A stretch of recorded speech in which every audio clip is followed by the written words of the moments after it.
I have a new book that I want to talk about, and this one is full-on horror, which is really exciting because I really don't read those that often.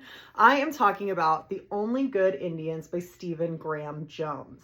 The Only Good Indians follows the lives of four men from the Blackfeet Nation who are being haunted by a dark, vengeful entity after an elk hunt gone wrong 10 years earlier. And right off the bat, I think one of the most interesting parts about this book is it has a way of bringing different groups of Native Americans together through the way that the rest of the world kind of seems to stereotype them and lump them together. What I mean by that is that you have a Blackfeet man and a Crow woman whose job is constantly trying to push them together just because they're Native. And both of them are aware. They're like, hey, we can see what you're doing. You also have a part in the book towards the start where one of the characters is working on an oil rig and he's the only Native. So everyone is constantly calling him Chief, something that he kind of just tolerates and puts up with. The characters are always super aware of how the people around them stereotype them and treat them, and how the rest of the world acknowledges that they're Native, but it doesn't really do much else to see them beyond that.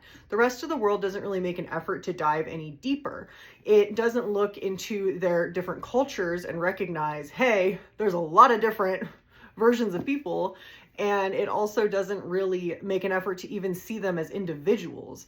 It is constantly just seeing them as, oh, that Indian, that Native, and it's always in like a negative context.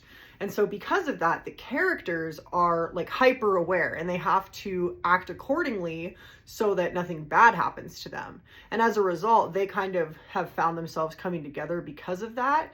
I will say, admit, I did struggle a little bit at first with this book because the way it was written was a little bit jarring to me, to a point that I found it hard to follow. And I looked it up online and I saw people suggesting that it's written in the style of Indigenous storytelling.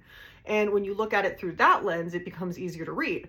And I kind of did that, and I was like, oh, it clicked. Everything kind of made sense. I was like, oh, I get that now. Also, the horror of this book really surprised me. I mean, I knew it was a horror book, obviously, but I thought it would be like more creeping.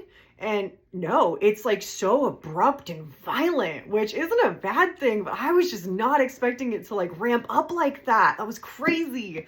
I don't necessarily read a lot of horror like this, so far it's really taken me out of my comfort zone. I'm about halfway through it now, and I'm really excited to keep going and finish it because this is not like anything I've read before. I've never read anything from this author, so I didn't know that we were gonna be like getting so bloody and crazy so quick.